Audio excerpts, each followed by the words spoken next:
did you do the plus and minus stuff? Because of the filling. Like, one side is filling, one side is sharp. I know, I see. All right, good afternoon.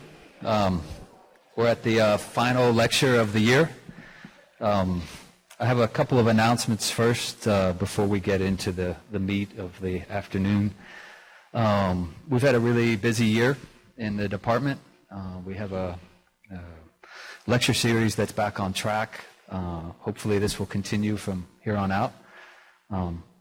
I did want to thank a lot of the good energy that new faculty brought, specifically Larry Barrow, and please, Larry, forgive me if I said your name wrong, Andrew Witt, Gernot Rita, kinda?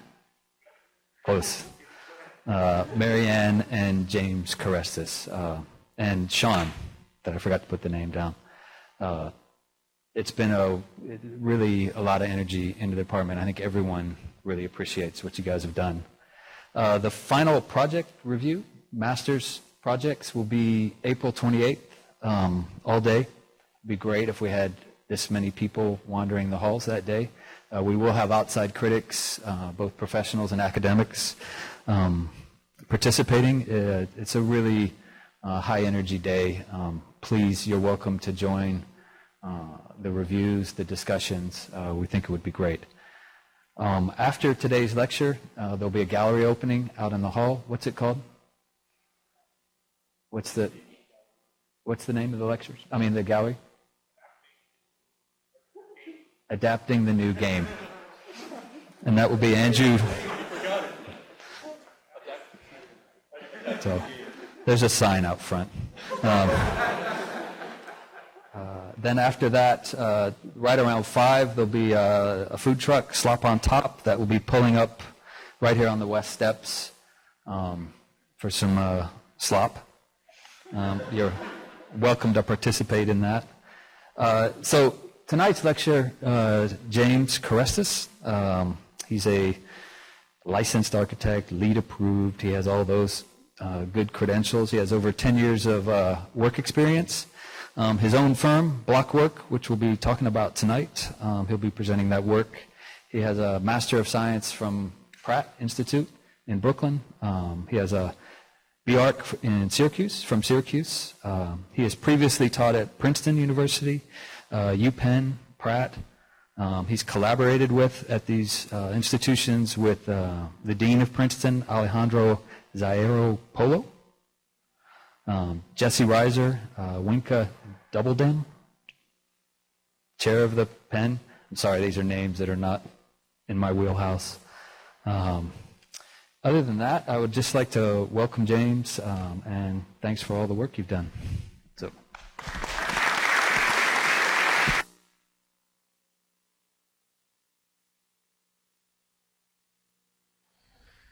Okay, can you hear me? Yeah. Okay, so this will be interesting. The title of the lecture is Design Out of Necessity, and before I start, little precursor so you guys know why I'm even here. So as Josh said, I'm new faculty, but what that really means in my case is I'm the Design Innovation Fellow. So what that required me to do was to pitch a proposal to the school about a focused amount of research that I wanted to do. And so the first thing I want to do is I want to thank Mahesh, which I know he's here. I want to thank Mahesh and the search committee for giving me the opportunity to come here and do that focused research. I also, with that, I was very, very fortunate to have 2 assistants. Brian Darrow and Austin Hessler have helped me tremendously with this project. They're graduating, which is actually kind of unfortunate because if I did come back next year, it'd be kind of nice to work with them again. But all in all, I just want to say, the fellowship is a 9-month deal. And so the 7 months that I've been here so far have been pretty great. Coming from Philadelphia to Muncie, you don't always know what to expect. I know my wife is here, and I'm trying to think what's the appropriate way to put it. It was different for her as well, but I feel really embraced, and I've really had a great time with all the faculty and students, and I just, to a certain degree, just want to say thank you.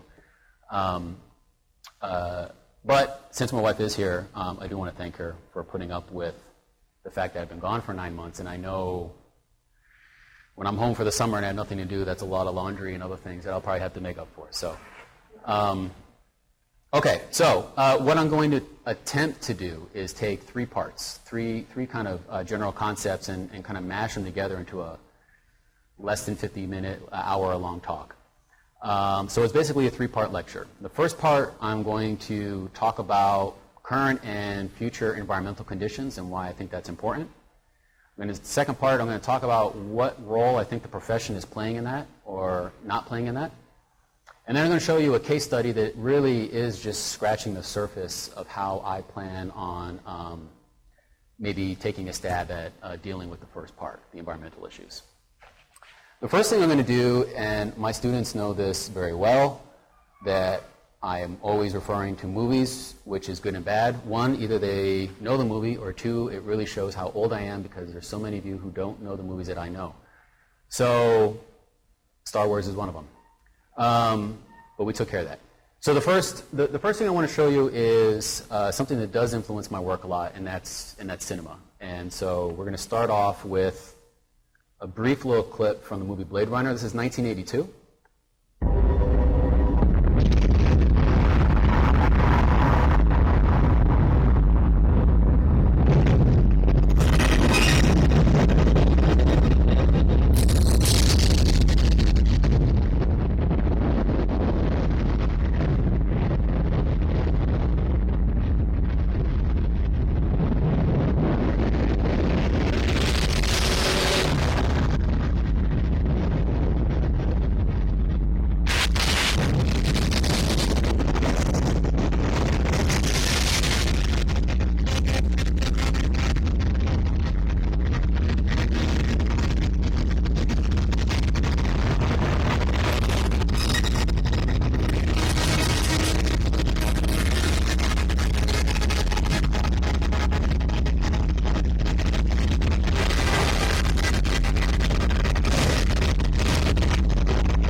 You might be wondering, why am I showing that? Again, this is 1982. This was Ridley Scott kind of hypothesizing with illustrators what in year 2019 was going to look like. But I think there's 3 things that are being shown in Blade Runner, specifically in its opening scene, that really talks a lot about what we are dealing with the profession, and certainly there's a lot of things I talk about in the studios that I've been teaching. The first thing you'll see is there is an immense amount of overpopulation, and how there is an attempt to deal with that overpopulation and that crowding. So even this last piece you see here, I mean, basically we can't go out, so we start going up, but then it starts to represent and really heighten and exemplify the social and economic and cultural disparities that are being, that are basically a byproduct of overpopulation, resource consumption. You'll also notice the atmosphere and the mood of the movie is not exactly uplifting. 90% of the time when you see the Blade Runner, Harrison Ford, down on street level, it's raining, which is basically a major byproduct of pollution and the way that they've kind of industrialized themselves. And it also, it's pretty obvious when you start watching it, you've seen these flames of fire and methane and off-gassing and whatnot, this notion of over-industrialization and production. The ironic thing, and I know my wife can attest to this, we used to live down by a Sunoco plant right down in Philadelphia, and I mean, that kind of off-gassing, burning, ever-burning methane flame or whatever it is, that's not too far of a reality for me. So those are things that I see. So why look at science fiction in general? You know, used to be the fact that, you know, science fiction was just that. It was fiction. It was basically hypothesizing a hypothetical future, what that might mean. But if you think about what was fiction, is very much becoming reality. Now, granted, there's a ton of horrible movies, Waterworld, which is currently a current one, that we're looking at in the studio. You know, Day After Tomorrow, I think it was, 2012 was last semester. But there's something that these movies are showing, and that really is a glimpse of what we are starting to realize in terms of what the environment is telling us. And, you know, for those of you who aren't keeping track, the UN has organized a panel, the IPCC, it's the International Panel for Climate Change, and this year and last year and maybe even the year before, but they've been producing a series of documents that essentially has been telling us that with 95% certainty that global warming, not only is it real and a threat, but it's a man-made threat. And what does that mean? Well, they specifically highlighted, the last report came out, I think it was just, it's either today or yesterday, it's coming out, but the preview of it was saying that flooding, droughts, rising seas, the loss of species, hunger, are all at, rising seas, all are at a level that we really, I mean, we've far surpassed even just mentioning or being aware of it. It's something that needs drastic and immediate response to. They also mentioned that with all this kind of competition and environmental concerns and fighting over resources, that security threats are now going to become a resultant as well. So the question I have is basically if we're kind of not really keeping up with the science fiction anymore, and if climate change is as real as they tell us it is, and if we're contributing to it and it's as bad as it seems, then why aren't we doing anything? Right? What's preventing us, especially as architects who are definitely involved in that conversation? I mean, what's impeding us making any kind of development? So I've identified 3 impediments that I think you cannot ignore in terms of that conversation. It's not just a matter of trying to be an individual faithful steward of the planet, or a firm that is trying, you know, a Kieran Timberlake firm that is trying to be a steward of change, but there's other things at play that we have to address. I've isolated those as political, economic, and social. An example of the political would basically be, I mean, just look how difficult it is to pass energy standards on a light bulb. I mean, if you try to address the energy standard on a light bulb, you're already, you know, an anti-capitalist, you're destroying the free market, that's very un-American, you know, there's going to be consequences. Yet at the same time, we also know in terms of a social aspect that if every single person, every single household just changed their light bulbs and weather stripped their homes, we see a drastic impact on how we think about using energy. But I think you have to ask yourself, I mean, even after I give you guys this talk today, and I tell you how much the shit's hitting the fan and we're really in trouble, are you going to run out and buy weather stripping? I bet you about 98% of you won't, nor will I. But I say that for a very specific reason. So, political though. What are some political things that are hampering us? So in August of 2012, North Carolina, which has a governing body which is very much Republican, has a Democratic, liberal governor, decided to ban the state from basing any of its coastal policies on the latest scientific projections for increasing sea levels. Because of course, if you tell people who want to develop along the seashore on the coast that your house is going to get wiped away, well, that's bad business. The problem is that the prediction was by the year 2100, that coastal area would rise somewhere within, and this is probably a safe estimate, by about 39 inches of vertical rise. So when we think about cradle to grave and the permanence of what we build and where we build it and how we build it, you know, there's some other lobbying factions at play here that may be preventing us from moving forward. It's an impediment, at least. In March of 2013, so this one is even more recent, Florida and Georgia both were very angry with LEED, because how can you enforce us to do LEED certified government buildings when the forest and the wood products we have don't meet FSC certified standards? So you're not letting us being part of that conversation. So now they're fighting LEED. I think Ohio is also in a current battle of trying to stop or prevent I think the LEED certification of government buildings. So, since we've been delaying our responses, I've also tried to highlight 3, and these are certainly not the only ones, but I'm highlighting 3 areas or 3 major environmental issues that I think are worth us at least talking about. The first is global population, the second is natural resources, and the third is climate change. So, global population. You know, it really used to take a long time for our global population to increase in increments of 1 billion. And it doesn't take much to look. I mean, you just look at between, let's see, it was 1960 up to 2013 when we jumped up 4 billion people. It used to take a significantly longer amount of time, centuries, for us to even get uptick by 1 billion. But you can see by the year 2100, we're looking at an estimate of about 11 billion people. So what does that even mean? Currently, right now, the global population consumes 50% more than what the Earth is even able to produce. So the Earth is already struggling to produce what we need to survive, yet we're going to exponentially grow by the year 2100, which is not that far away. The other thing is what has been consumed in the last 12 months, it takes the Earth 18 months in order to produce it. That's a lot. What about our natural resources? Obviously, we have depleting natural resources. Fresh water, oil, fish, food, forests. 75% of our fisheries have been fished at or beyond its capacity. 80% of our original forests are gone. These are world planetary numbers. Over the last 30 years, a third of the planet's natural resources have been completely consumed. That's 30 years, a third of the planet's resources are gone, not coming back. In the United States, we consume 30% of the world's resources, so naturally we also produce 30% of the world's waste. We have 40% of our waterways are currently right now undrinkable, and we only have about 4% left of our original forests in the entire United States.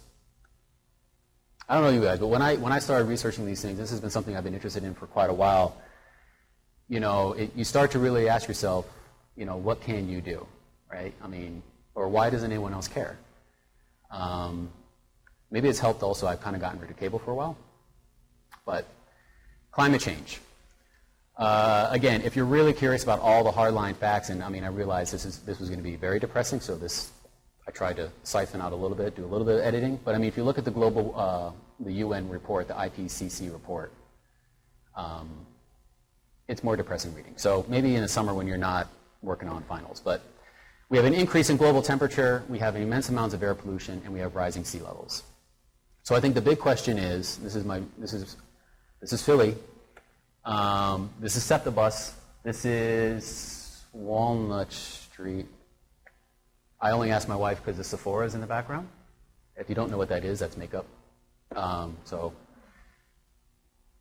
Anyway, we've got the Septibus in the front, and of course, what are we trying to do? We try so hard to make a difference. We make it seem as if we're trying to make a difference, but are we really making a difference? Are we really doing enough with the way in which we are, the way we think about infrastructure, the way we build a house, the way we just go about walking to work or not? So here we have our cleaner emissions. This is the Septibus, and here we have the smokestack exhaust coming out of the back.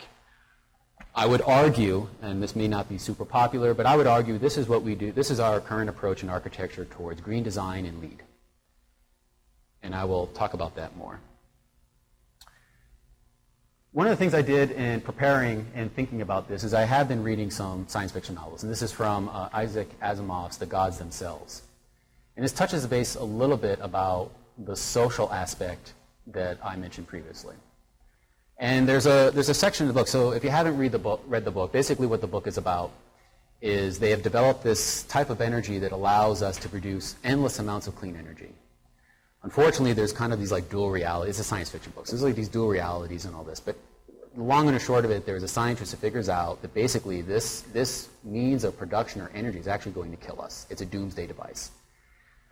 So how is he going to go about talking to someone or trying to get someone to listen to him? We have this beautiful amount of energy, we have this beautiful source. How are you going to go and tell someone you got to shut it off because it's going to kill us in about 10 years? So he goes to a politician and he tells the politician the scenario, and this is the politician's response. It is a mistake to suppose that the public wants the environment protected or their lives saved, and that they will be grateful to any idealist who will fight for such ends. What the public wants is their own individual comfort. And I think to a certain degree, this is kind of a situation that we deal with in terms of how people take on this information of environment. How people, whether or not people give a shit, right? You can tell them all these things. They can read the climate reports. They can understand the information. For example, the IPCC states that with 95% certainty, global warming is real and we are causing it. Of course, the opposite side of that is it's 95%. That means there's a 5% amount of doubt. It's not 100%. Why? So there's doubt. You're telling me there's an opening there for a doubt. But the interesting thing about that is if you went to a doctor, if you went to 10 doctors, and 9 of them told you had cancer and 1 of them didn't, I mean, would you walk away feeling like, I'm good? I got that one guy. That one guy told me. It's not even that one guy. It's like that half of a guy, since it's 95%.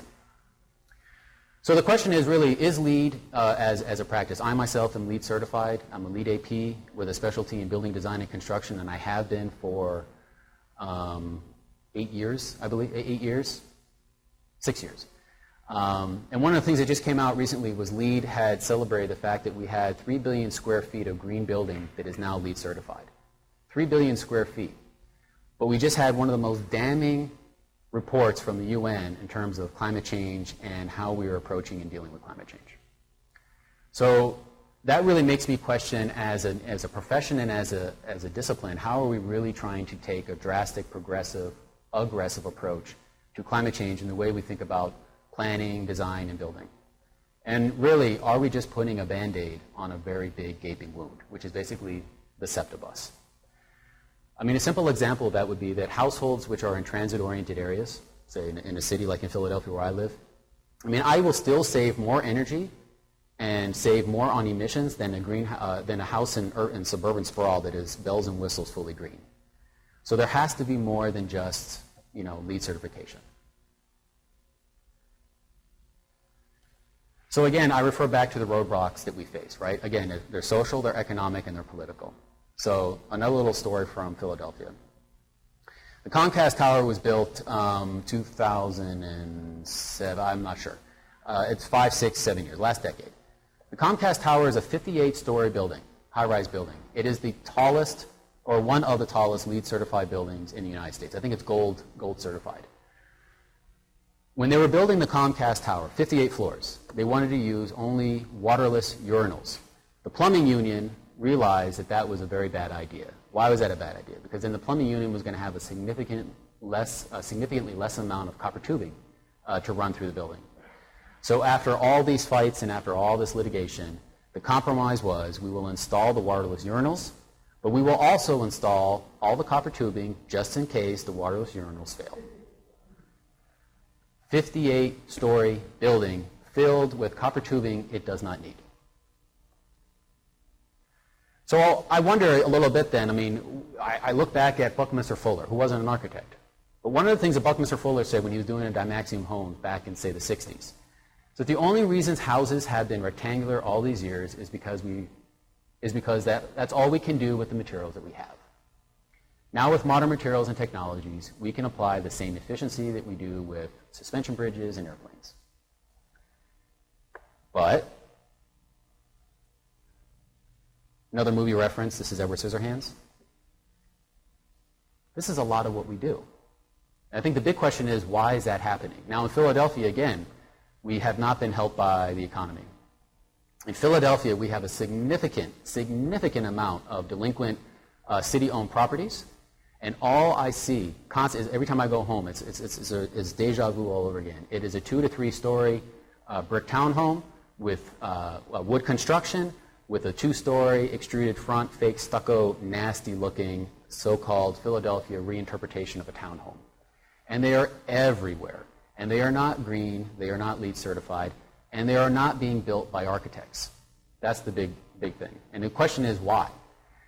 As I said, the economy hasn't helped us, right? I mean, right now, architecture has, I am sorry for the current graduating class. There's hope. We did have the number one unemployment. We had 13.8%. We did dip that down to 12.9%.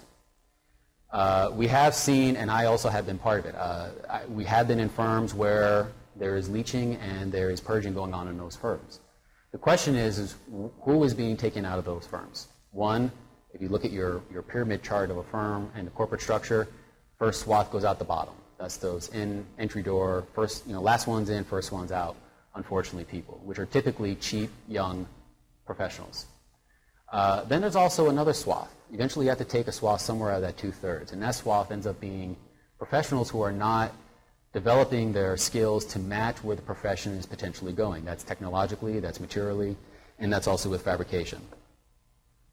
So if that means that the profession is currently becoming more of a service industry, and it's not that we don't already provide a service to a client, but it's taken on a role where we are having less of a voice, and we're seeing a significant amount of buildings like this. The house that I live in right now is a very good example of that. I have storm windows for a house, so we had that massive polar vortex. And I'm sure most of you can talk about all the frost you probably had on the inside of your house during the winter. But again, we are at a point where the discipline used to have a role and really push the profession. We're at a point where we can kind of bring that back. Because right now, I would argue that that's not the case. So, what do we do? That's Frank Gehry, my buddy. I know. Josh and I had these conversations all the time. Josh worked for Frank Gehry. I like Frank Gehry. What I get a little bit disappointed with is anytime you see a blob shape, it's a Frank Gehry shape. And the design process is drastically different. And I will be talking about that.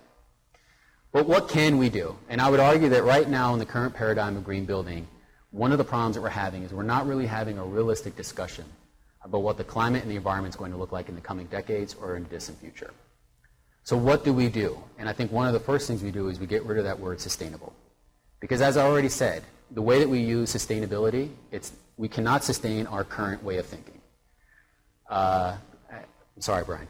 So Mitchell Joachim, who is someone from the MIT, a PhD from MIT, he has a pretty interesting, I'm a big baseball fan, as a precursor, I'm a Mets fan.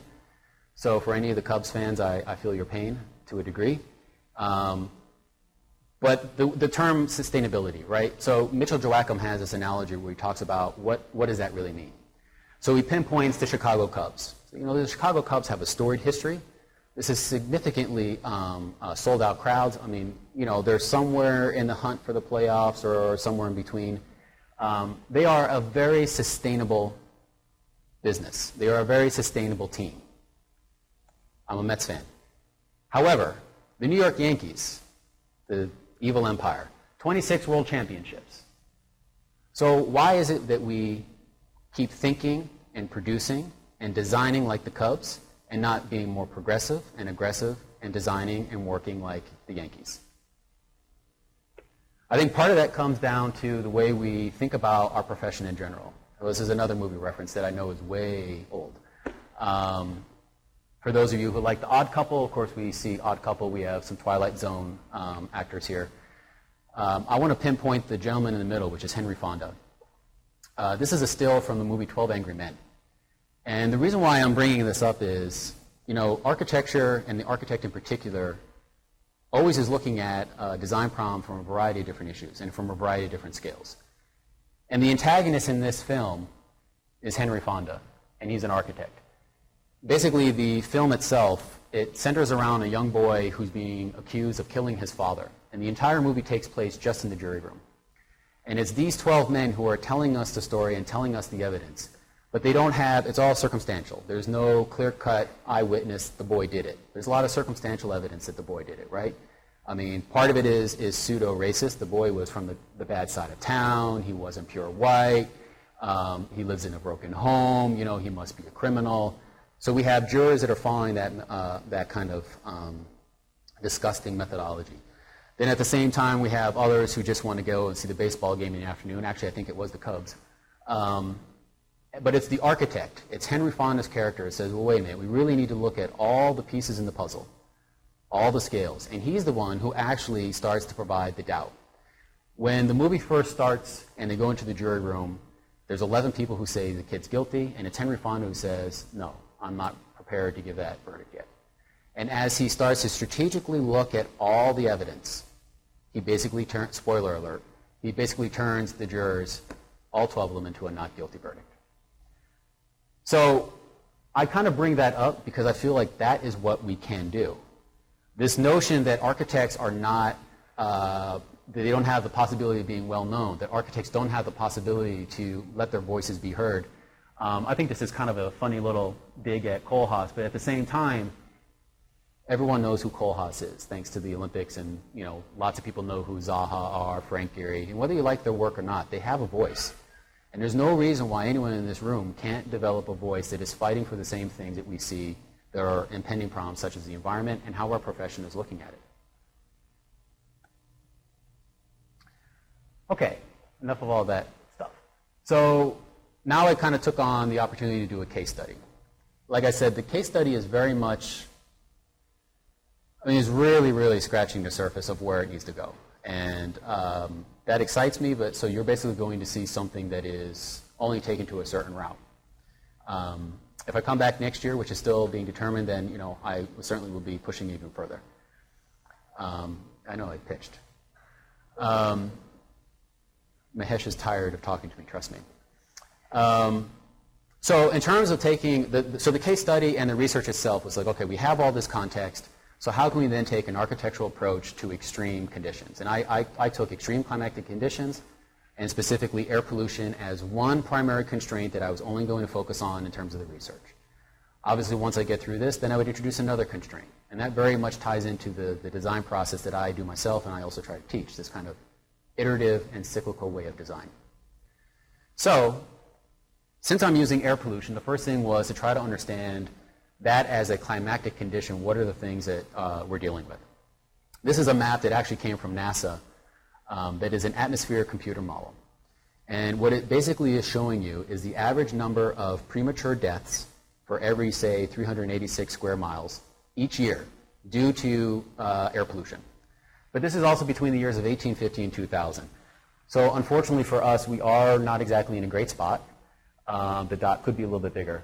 But you can see what's happening in certain parts of Europe and also certainly parts of Asia.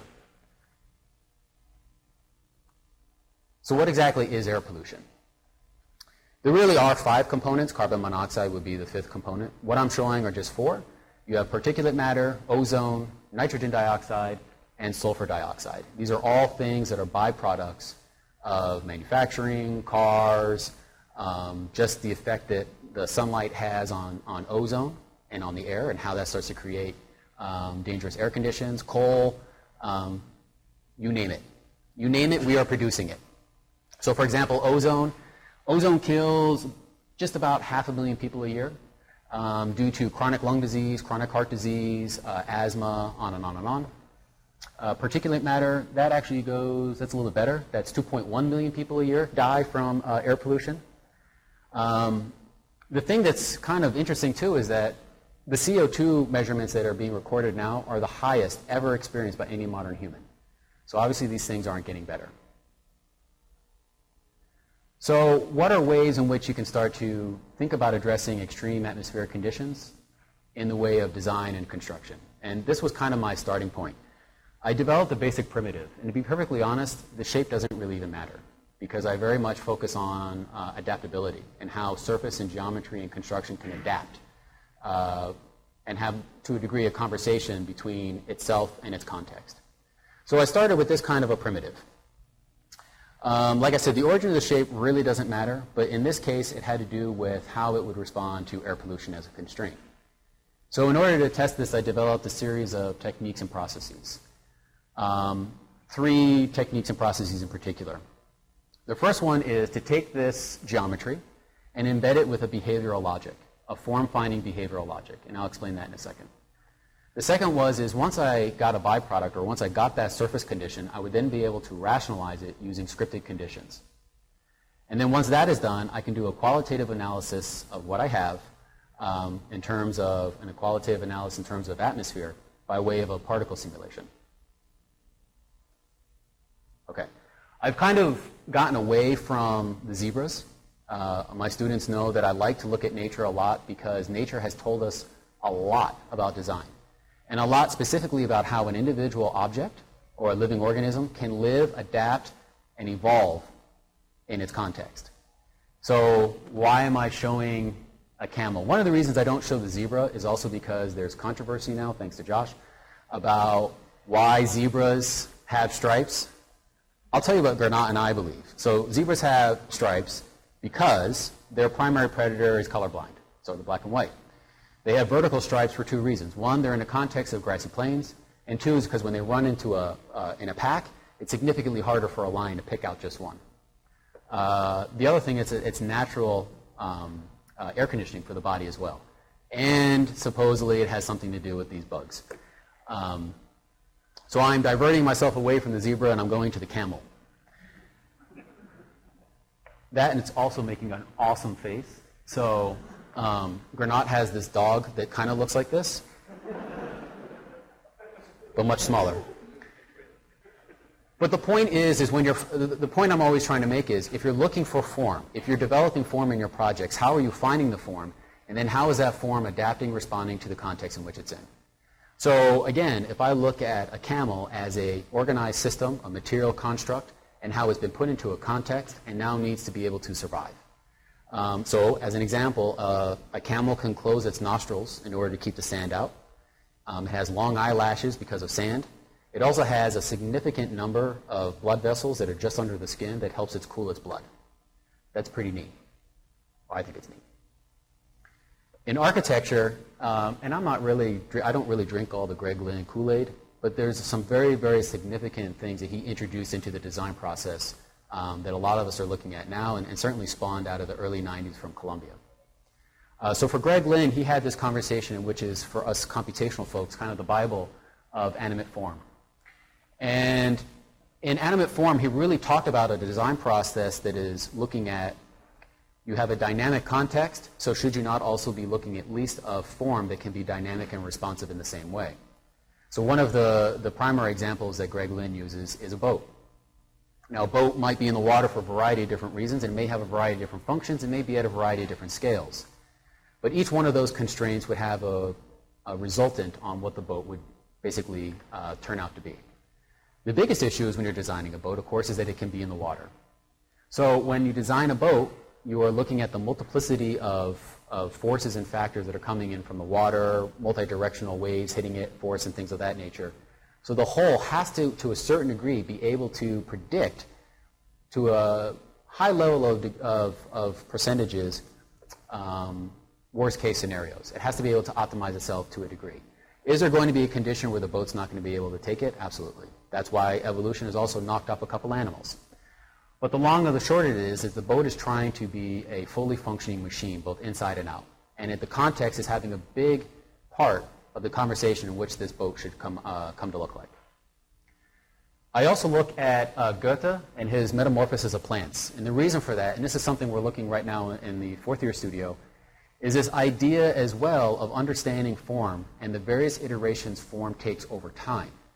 So in Goethe's example, he's looking at plants. And if you take a seed of a plant and you plant it, the soil conditions, the type of plant it is, the conditions above the soil is very much going to dictate the way this plant is going to have its final manifestation. So there's a lot of parts to hold relationships, and there's a lot of things at play. So to a certain degree, when we're designing a building, and this is my anti-Frank Gehry comment, is are we taking an ecological response? Are we looking at the full environmental context and having that have a conversation with, say, the internal order of our buildings? And what is that dialogue that we're having? So that actually goes back to someone else who I kind of prescribe to, which is Stanford Quinter. And he wrote an article, Who's Afraid of Formalism? And in Who's Afraid of Formalism, he specifically talks about that, this notion that we throw out formal, this idea of form a lot. He defines form and formalism very much as an ecological approach to design. And so he actually does cite Frank Gehry as an object in the field and not much an object discussing or having a conversation with the field. So going back to that basic primitive, what you're going to see now is basically a series of iterations of how I tried to do the first step, which was embedding a behavioral logic into this primitive. And after a series of time, animation, after a series of X amount of frames in the computer, the behavioral logic will start to change and transform this surface condition. The reason is because this surface condition was now given in the computer the biological properties of a material. In this case, it is actually hair. I simulate hair as a way of embedding a behavioral logic into the form. So once that's embedded, and once there is some sort of a context that is influencing that form, now there starts to have a negotiation and a discussion. And now the form, say in the second iteration, is starting to change. This is clearly and simply just a surface response and not a structural response. But there is a material conversation. So whatever the material properties of the hair are, its limitations and its possibilities are being tested right now based off of the context in which I'm putting it in. In this case, it is atmosphere, it is wind, and it's external constraints in that way. So turbulence, So every time I do a series of iterations, we keep seeing a series of change and a series of change until I decide at one point to pull out a series of iterations. You can see from the top left to the bottom right, these are a series of iterations of these different types of changes in response to a context. So now the question is, what happens when you really introduce a very specific constraint like atmosphere? What I decided to do was going back, knowing that I embedded that behavioral logic into the surface, to rationalize the surface with the scripted logic and to be able to respond to atmosphere, particulate matter, and ozone. I focused on three primary areas: surface area, porosity, and texture. These would be the three areas that really needed to be, that the surface had to be rationalized through for very particular reasons because of the atmosphere. So in order to do that, actually I'm working very much with Austin. We sat down and developed a script, developed a series of definitions that would allow us now to analyze the surface condition that I have. So in the surface condition, what you're seeing right here is a color mapping of how the surface and the curvature of that surface is being represented by color saturations. And it is through this understanding of curvature and the form that porosity, texture, and surface area is going to be able to be controlled to a degree. So here you see the first one is looking at surface area, and where would you potentially strategically place, say, a hole or an opening in a surface. In this case, if I wanted to extract water vapor from the atmosphere, if I wanted to divert particulate matter around my envelope, if I wanted to filter air, where can I start to locate potential openings in response to my surface area? So this is kind of that camel, longer eyelashes, closing its nostrils kind of idea. So here you can see that same rationale and logic of understanding surface area, but then how it would be applied to different iterations of those surfaces. So you develop the logic, you apply it to a surface condition, and it doesn't really matter, again, what that primitive is, you're going to get a slightly different response. So these were tested out through fabricated models, which will be in the gallery. So you don't just have a surface, but you also have a structure underneath. And how can the structure, the openings in the surface, and the surface itself start to have a conversation as well? They should all be integrated and intertwined. So looking at porosity, and looking at that same color-saturated scripted logic, same thing. Where would I start to put a hole? How would I put a hole? Why would I put it in a certain place? Informing that is the surface geometry itself and the exterior constraints or the atmosphere in which it would be being hit by.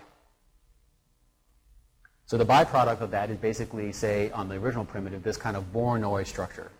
Picked a Voronoi structure for a variety of reasons because, one, it allows for a variety of different entry points for openings. It also allowed for a unique way of distributing weight and material depending on what the surface was, so I could optimize material and optimize structure. And it worked very well with some of the other constraints. So here you can kind of see, again, some fabricated studies which are also in the gallery. And then texture. Same thing. You have, there's a lot of examples in nature where certain insects, like the Namibian beetles, where they try to extract water vapor from the air. One of the ways they do that is by having a very textured back. And so once the mist and dew and things hit that, it'll stick to that texture, that surface, and it'll start to pull its way down, and it can actually harvest water in that way. So again, looking at nature, the camel, beetles, and all sorts of things, plants, start to derive a logic of how you can start thinking about form, behavior, structure, but now also performance.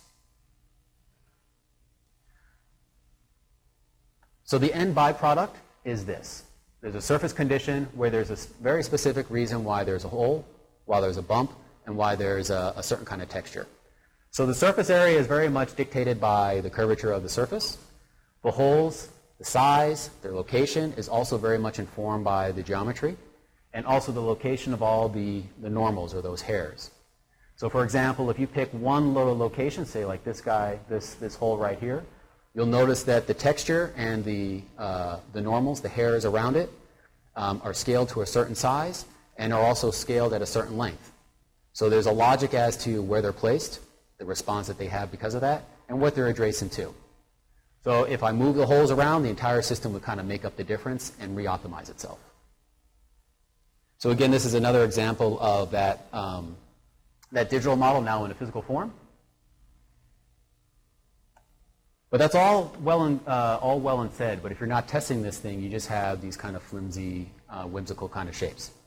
So the third part of the process was, after behavioral modeling and after kind of scripted logic and understanding the surface, how can I now test this in a qualitative way in terms of particles and atmospheric conditions? The point I'm trying to make as well is that wherever I place this thing, whether it be in the United States, in Asia, or somewhere down in South America, the point is that there's an embedded logic now in this shape, and it can adapt and respond both with its shape, its structure, and its surface texture and surface area to respond to any kind of atmospheric condition. So these are more generalized atmospheric qualitative scenarios that we did to see how in this current iteration, under these conditions, it would behave. If it wasn't behaving well, we can tweak the system and re-optimize it. So what you're seeing on the top is a top view and a side view of the very first start of a particle simulation. And what you're seeing on the bottom is a couple frames in, and we're starting to see how the surface condition is starting to either accept or mitigate or disperse some of the particles. So you can kind of see that it starts to get a collection on the top. Coincidentally, there are no holes. You start to see them move down. Coincidentally, there are holes because there may be opportunities to extract water or filter air. This is kind of a worst case scenario. We can kind of see the different collections of the particles in different areas and how the shape, the form, is starting to respond to that. So here you get basically a final, this is kind of the final manifestation of this kind of generic construct. What I really am aiming to do with this whole project, and certainly take it next year if possible, is to eliminate the need for a partition type sheet in a construction document. I want to be able to embed a certain amount of material logic, performative quality, and fabrication logic so that we no longer need to specify, a certain kind of exterior envelope.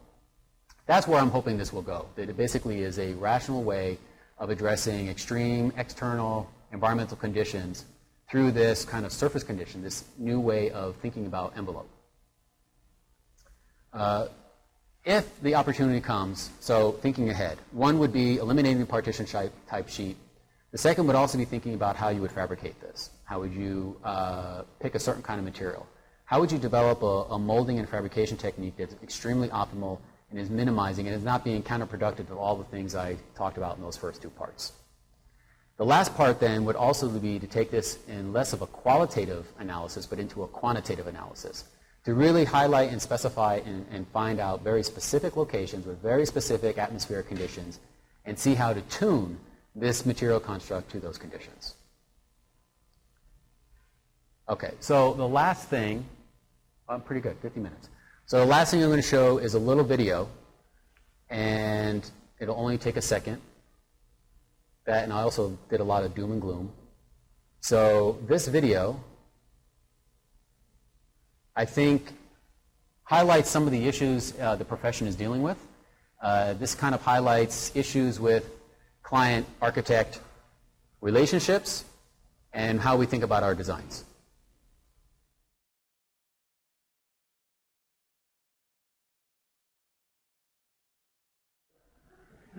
Thank you.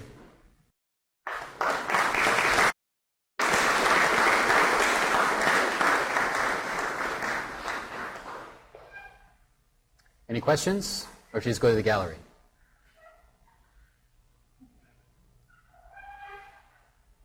Gallery.